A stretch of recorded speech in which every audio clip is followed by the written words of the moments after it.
Selamat datang di channel Trading for Better Life. Selain video ini, kami juga akan mengupload satu video lagi pada jam 8 malam nanti yang akan membahas dua saham di satu sektor yang saat ini mencoba untuk bangkit dari downtrend-nya.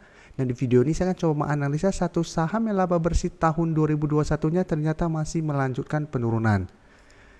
Semoga analisa yang diberikan ini bisa bermanfaat dan membantu teman-teman dalam mengambil keputusan. Untuk teman-teman yang mau request saham untuk dianalisa, bisa like dan komentar pada posting Instagram Trading for Better Life yang dipost setiap hari Jumat. Dan bagi teman-teman yang belum subscribe channel ini, silakan tekan tombol subscribe agar tidak ketinggalan informasi dan analisa saham terbaru yang akan diupload setiap harinya. Saham pertama akan saya analisa hari ini adalah saham UNVR. Saham UNVR hari Jumat kemarin masih turun 2% lebih ke harga 3.900. Bisa kita lihat di grafik, secara tren saham UNVR saat ini masih bergerak sangat downtrend. Sebelumnya memang sempat rebound dari support di harga 4.050, sempat mencoba untuk naik melewati garis EMA 50. Bisa kita lihat beberapa kali berusaha untuk break dari garis EMA 50, UNVR masih gagal break. Dan saat ini telah turun di bawah harga 4.000 dan mendekati support berikutnya di harga 3.800. Jadi secara tren jangka pendek maupun jangka menengah, UNVR saat ini trennya masih sangat downtrend. Dan bisa kita lihat pemberitaan ini, laba bersih UNVR masih turun 19% lebih pada tahun 2021 kemarin. Jadi pada tahun 2020, perusahaan ini masih membukukan laba bersih 7,1 triliun, sedangkan 2021 laba bersihnya itu 5,7 triliun, jadi turun 19% lebih. Jadi memang secara laporan keuangan, saham ini pun saat ini kurang bagus. Padahal UNVR merupakan salah satu saham yang mungkin banyak dibeli investor-investor pemula yang rencananya awal mulai membeli saham atau investasi saham karena menganggap ilmu yang mereka dapat itu adalah beli saham yang kita ketahui.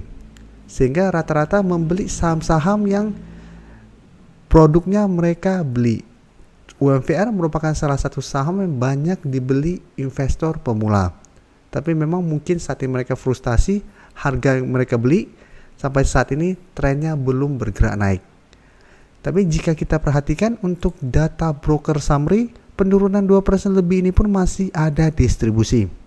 Dan asing hari Jumat kemarin kembali melakukan distribusi setelah 1 minggu terakhir ini melakukan akumulasi.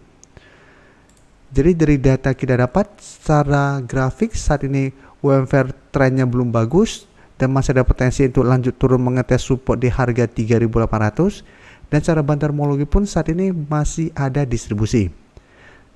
Tapi bisa kita lihat sebelumnya UNVR juga turun sangat dalam, tapi pada saat menyentuh harga 3.800 UNVR mulai bangkit kembali. Sempat berusaha untuk break dari garis EMA 50 dan naik, tapi berusaha untuk naik di atas garis EMA 150, ternyata false breakout, sehingga berbalik turun kembali. Jadi saat ini karena sudah dekat dengan support di harga 3.800, apabila teman-teman pingin trading jangka pendek, bisa coba pantau saham ini. Bisa tunggu di sekitar harga 3.800, apabila ternyata kembali menyentuh support ini UNVR masih bisa bertahan dan rebound, teman-teman bisa coba entry. Dengan target take profit jangka pendek menurut saya di sekitar harga 4.000. Atau memang mau hold terus selama masih bertahan di atas harga 3.800 pun masih oke. Karena selama dari bulan September sampai saat ini UNVR masih belum turun di bawah harga 3.800. Tapi tetap hati-hati apabila ternyata teman-teman beli di sekitar harga 3.800, dia sempat rebound mendekati harga 4.000 dan gagal break, teman-teman tidak take profit, malah balik turun ke harga 3.800, ternyata support ini terlewati, UNVR bisa lanjut downtrendnya. Jadi apabila kita beli saham downtrend, kita harus sangat disiplin, karena resiko untuk lanjut turun akan lebih besar.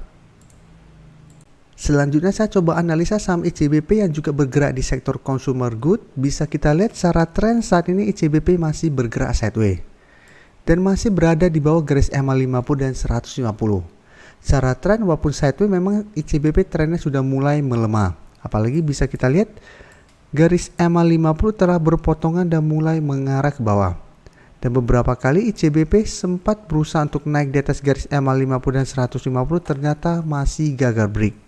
Sedangkan untuk supportnya bisa kita lihat saat ini masih di harga 8.600 Dan di bawahnya support berikutnya itu di sekitar harga 8.450 sampai 8.500. Jadi secara trend untuk jangka pendek sideways, tapi jangka menengah sudah mulai ada tanda-tanda pelemahan atau tanda-tanda bergerak downtrend kembali. Dan untuk garis MACD saat ini pun bisa kita lihat trennya masih bergerak sideways. Untuk data broker summary, jika kita lihat kenaikan hari Jumat kemarin masih ada akumulasi. Dan menariknya asing 2 minggu terakhir ini kembali masuk akumulasi saham ICBP. Jadi dari data yang kita dapat, saya lihat ICBP trennya minggu depan masih akan bergerak sideways dengan range harga di sekitar harga 8.500 sampai harga 8.800. Jadi apabila teman-teman sudah mempunyai saham ini di sekitar support di harga 8.600 atau 8.500, saat ini menurut saya masih bisa di hold. Atau memang mau swing trade saham ini sebaiknya tunggu di sekitar support di 8.500 sampai 8.600 untuk entry-nya. Dan target take profit bisa di sekitar garis MA50 150, saat ini tepat di harga 8.725 sampai 8.800. Jadi apabila berhasil rebound dari support ini mendekati resisten di MA50 150 sampai harga 8.800, gagal break, pertimbangkan untuk take profit dulu. Berikutnya saya akan menganalisa saham SIM. Saham SIM merupakan saham di sektor CPO yang memang saat ini trennya mulai bergerak uptrend untuk tren jangka pendeknya.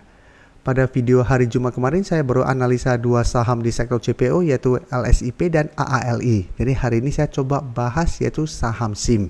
Bisa kita lihat SIM sebelumnya bergerak sideways dan berada di bawah garis MA50 dan 150. Hari Jumat kemarin berhasil naik di atas garis MA50 dan 150 dan naik 2% lebih ke harga 476. Jadi secara tren sebelumnya downtrend, sideways, saat ini mulai reversal trend ke uptrend kembali. Dan saat ini SIM dekat dengan resisten terdekat di harga 480. Apabila resisten yang terlewati, baru target berikutnya di harga 500 atau resisten psikologis di harga 500. SIM bisa kita lihat pada bulan Oktober sampai November berusaha untuk naik di atas harga 500, ternyata masih gagal break. Jadi harus hati-hati, walaupun minggu depan berhasil break dari harga 480, resisten di harga 500 sangat kuat saat ini. Dan untuk garis MACD bisa kita lihat sebelumnya bergerak sideways, saat ini mulai mengarah ke atas. Dan dari data broker summary bisa kita lihat SIM hari Jumat kemarin masih ada akumulasi, sedangkan asing terlihat melakukan sedikit distribusi. Jadi dari data yang kita dapat, SIM saya lihat masih ada potensi minggu depan untuk coba naik mengetes harga 480. Apabila teman-teman sudah berhasil membeli di sekitar garis MA50 150, jika tujuannya swing trade, pertimbangkan untuk take profit dulu apabila gagal break dari harga 480, atau memang mau hold terus selama masih bertahan di atas garis MA50 150 pun masih oke. Karena bisa kita lihat garis MA50 mulai berpotongan dan naik kembali di atas garis MA 150, sehingga potensi untuk tren jangka menengah SIM menurut saya masih bagus. Jadi masih ada potensi untuk break dari harga 480 dan lanjut naik ke harga 500 untuk tren jangka menengahnya. Jadi bisa saja minggu depan berusaha untuk break dari harga 480 masih gagal break dan mulai bergerak turun kembali. Tapi selama masih bertahan di atas garis MA50 dan 150 ini, SIM masih ada potensi untuk naik dan break dari harga 480. Jadi untuk teman-teman yang saat ini baru mau entry, karena saat ini masih dekat dengan resisten, sebaiknya buy on breakout atau tunggu kembali di sekitar support di MA 150 untuk re-entry kembali. Karena bisa kita lihat hari Jumat kemarin, walaupun naik 2% lebih, pada hari itu juga sempat turun kembali mengetes support di MA 50 dan 150 atau di harga 460. Terima kasih telah menonton video ini. Like dan share video ini bila bermanfaat bagi teman-teman, dan support channel ini dengan cara tekan tombol subscribe agar channel ini bisa makin berkembang dan bisa membantu lebih banyak orang lagi. Terima kasih.